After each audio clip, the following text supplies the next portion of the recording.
ఎన్నాళ్ళు ఉంటుంది చెప్పండి? 100 ఏళ్ల లోపే కదా. వీడేమనుకుంటాడో I am eternal, my body is eternal, my family is eternal, everything is eternal, శాశ్వతం అని చెప్పి ఎంత భ్రాంతిలో పడిపోయినాడు చూడండి. అందువల్ల ఏం చేస్తున్నాడు?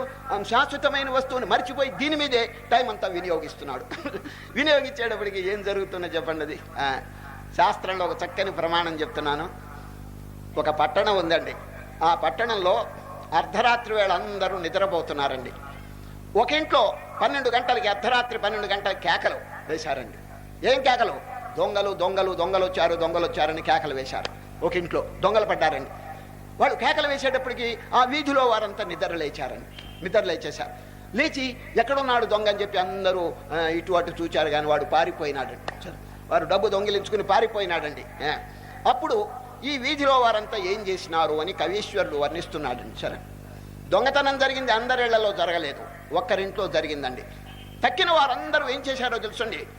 దొంగ లేడు కదా, ఇటు అటు తిరిగారు కాసేపు, మళ్ళీ ఎవరిళ్ళకి వాళ్ళు వెళ్ళిపోయి తలుపులు వేసుకుని వెంటనే నిద్రపోలేదండి. ఏం చేశారు తెలుసునా? ఇనపెట్టి తాళం వేసినావా లేదా అని చూసుకున్నారు. దొడ్డి తలుపు గడ వేసినావా లేదా, కిటికీలు బాగా మూసినావా లేదా, ఇవన్నీ మళ్ళీ ఒకసారి పరీక్షించుకున్నారండి. ఎందుకు పరీక్షించాలి అని కవీశ్వరుడు అడుగుతున్నాడంట. దొంగతనం వారింట్లో జరగలేదు, ఎక్కడో పక్కన ఒక ఇంట్లో జరిగింది, కానీ అందరూ జాగ్రత్త పడ్డారు. ఆ వీధిలోని వారంతా చూడండి. గృహే పర్యంతస్థే ద్రవిణకణమోషం శృతవతా స్వవేష్మన్యారక్షా క్రియత ఇతి మార్గోయముచిత. ఉచిత, ఇట్ ఈస్ న్యాచురల్ అంటాడు చూడండి. దొంగతనం ఒక్కరింట్లో జరిగినా అందరూ జాగ్రత్త పడటం అనేది న్యాచురల్.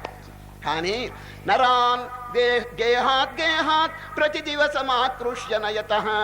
ఒక ఆయన ఒక ఇంట్లో వస్తువులు కాదు తీసుకెళ్ళేది, మనుషుల్నే తీసుకుపోతున్నాడు. ఒక ఆయన వ్యక్తుల్నే తీసుకుపోతున్నాడు, మెళ్ళో పాశం వేసి ఈడ్చుకుపోతున్నాడండి. ఎవరింటోనో చనిపోయినాడు అనుకోండి, పక్కింటి వాళ్ళు ఏమనుకుంటారు తెలుసునా? ఇప్పుడు చూడండి, దొంగ వాళ్ళ ఇంట్లో పడి సామాన్ ఎత్తుపోతే మన ఇంట్లో వాడు ఎత్తుపోతారని జాగ్రత్త పడ్డారా లేదా చెప్పండి? ఆ విధంగా అయ్యో వాళ్ళింటో శరీరాన్ని ఎత్తుపోయినారే, వాళ్ళింటో ఎవరో చనిపోయినారే, మన ఇంటో కూడా ఎవరైనా చస్తారేమో అని ఆ భీతి లేదటండి. యముడు పాశం వేసుకుపోయినాడంటే ఇదో వాళ్ళ ఇంటికి వస్తాడు, కానీ మన ఇంటికి ఎందుకు వస్తాడు ఆయన? చూడండి ఎంత చక్కగా. నరాన్ గేహాత్ గేహాత్ ప్రతి దివసమాకృష్య నయత. ప్రతిరోజు ఈ శవాలు ఊరేగుతున్నాయండి. సార్ ఊరేగుతున్నాయి, కానీ మాకు ఎప్పుడు అటువంటి జరగదు అనుకుంటాడు. దేని చేత? భ్రాంతి. నరాన్ గేహాత్ గేహాత్ ప్రతి దివసమాకృష్య నయత కృతాంతాత్ కిం శంకా నహి భవతి రే జాగృత జనా. మేలుకోండియా, కొంచెం మేలుకోండి. పక్కింట్లో ఎవరైనా చనిపోతే కొంచెం జాగ్రత్తగా ఉండండి.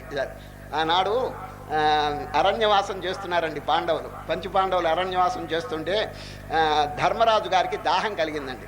దాహం కలిగితే భీముడిని పిలిచాడు. భీమసేన, అక్కడ చెరువు ఉన్నది, ఆ చెరువులో మంచినీళ్ళు ఉన్నాయి, ఈ పాత్ర తీసుకెళ్ళి కొంచెం నీళ్లు పట్టుకురావయ్యా అని భీమసేనుడికి చెప్పాడండి. భీముడు ఆ పాత్ర తీసుకుని వెళ్ళి అక్కడ చెరువు ఉంది, ముంచుకోబోతున్నాడు నీళ్లు.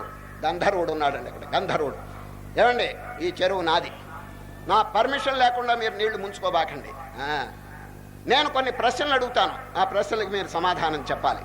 ఒకవేళ చెప్పకుండా కనుక మీరు నీళ్లు ముంచుకుంటే మూర్ఛపోతారు కింద పడి అన్నారు. భీముడు కేర్ చేయలేదండి. ఏమిటి ఆయన ఏమిటి అడిగేది, నేనేమిటి వినేది అని నీళ్లు ముంచుకోపోయినాడు, కింద పడిపోయినాడు. భీముడు కింద పడి మూర్చిపోయినాడు. పాపం ధర్మరాజు గారు చాలాసేపు వెయిట్ చేసినాడు, కానీ రాలేదండి భీముడు. నంబర్ 2 అర్జునుడిని పంపిస్తాడు. అర్జున, ఏమిటో మీ అన్నగారి విషయం విచారించు, నాకు మంచినీళ్ళు తీసుకురా, ఇద్దరు కలిసి రండి అని చెప్పి మళ్ళా పాత్ర ఇచ్చి పంపించినాడు. చూస్తే భీముడు కింద పడిపోయినాడు. గంధర్వుడు అక్కడ నిలబడ్డాడు. ఏమండి అర్జున్ గారు, మీకు కూడా ఇదే శాస్త్రి జరుగుతుంది, జాగ్రత్త, నేను అడిగే ప్రశ్నలకి మీరు సమాధానం చెప్తారా లేదా అన్నాడు. ఈయన కూడా కేర్ చేయలేదండి. కేర్ చేయక నీళ్లు ముంచుకుంటుంటే పడిపోయినాడు. ఈ విధంగా నకులుడు సహదేవుడు కూడా పడిపోయినారండి. ఆఖరికి ధర్మరాజు గారికి సందేహంగా ఆశ్చర్యం కలిగింది. ఇదేమిటి ఒక్కరూ రాలేదేంటి, ఏం జరిగింది అక్కడ అని ఆయన బయలుదేరాడు. ఎవరు? ధర్మరాజు. చెరువు దగ్గరికి వెళ్తే 4 సోదరులు కింద పడ్డారండి. అక్కడ గంధర్వుడు ఉన్నాడు. ఏమండి ధర్మరాజు గారు, జాగ్రత్త, మీ సోదరులు ఎట్టబడ్డారో మీరు కూడా అదే పతనం పొందుతారు. మీరు మర్యాదగా నేను అడిగే ప్రశ్నకి సమాధానం చెప్పండి. అప్పుడు మీ సోదరుల్ని మూర్ఛ నుంచి లేపటమే కాదు, మీకు అన్ని అనుకూలమైన వాతావరణం నేను కలుగు చేస్తాను, చక్కగా నీళ్లు తాగిపోండి అని చెప్పారు. అడగండి అన్నాడు. శక్తి కొలది నాకు చేతనంత వరకు నేను సమాధానం చెప్తాను. చూడండి, ధర్మరాజు అండి మూర్తీభవించిన శాంతి. తొందరపడండి ఆయన. అప్పుడు గంధర్వుడు అనేక ప్రశ్నలు అడుగుతాడు. ఇదంతా యక్ష ప్రశ్నలు అని చెప్పి భారతంలో ఉందండి, యక్ష ప్రశ్నలు. దానిలో ఒక్క ప్రశ్న ఏమిటి తెలుసండి? ఓ ధర్మరాజు గారు, ప్రపంచంలో అనేకమైనటువంటి ఆశ్చర్యకరమైనటువంటి విషయాలు జరుగుతున్నాయి. Which is the most wonderful thing in the world? అన్ని ఆశ్చర్యముల కంటే గొప్ప ఆశ్చర్యం ఏది అని అడిగాడండి ఎవరు? గాంధర్వు. అర్థమైందండి? Which is the greatest wonder in the world. మనం మన ఎవరైనా అడిగితే ఏం చెప్తామో తెలుసండి? 7 వండర్స్ ఆఫ్ ది వరల్డ్ అంటాం మనం. 7 వండర్స్ అండి. తాజ్మహల్ ఒకటి, పిరమిడ్ ఒకటి, ఇంకొకటి, ఇది రకరకాలుగా చెప్తాయి. ఈ విధంగా లీనింగ్ టవర్ ఆఫ్ పైసా గోపురం ఒకటి, ఇట్లా చెప్పుకుంటూ ఉంటాం. ధర్మరాజు ఏం చెప్పారు తెలుసండి? ఆశ్చర్యకరమైన విషయం ఏమిటంటే, అహన్యహని భూతాని గచ్చంతి హయమాలయం. అహని అంటే ప్రతిరోజు, యమాలయం అంటే యముని యొక్క గృహానికి ఎంతమందో వెళ్ళిపోతున్నారు అంటే చస్తున్నారు. చూడు, ప్రతిరోజు అనేక మంది చస్తున్నారు. అహన్యహని భూతాని గచ్చంతి హయమాలయం శేషాః స్థావరమిచ్చంతి కిమాశ్చర్యమతః పరం. తక్కిన వాళ్ళు అనుకుంటారట, మేము వెళ్ళేది లేదు, ఎవరో వెళ్తున్నారు యముడి దగ్గరికి, అంతేగాని మేమెందుకు వెళ్తాం అనేటువంటి భావన. ఇది అన్నిటికంటే ఆశ్చర్యం. చూడండి, అంటే మేము చనిపోం, ఇతరులు చనిపోతారు. చూడండి, మార్పు రావటం లేదండి. బుద్ధుడు ఒక్క శవాన్ని చూచాడండి.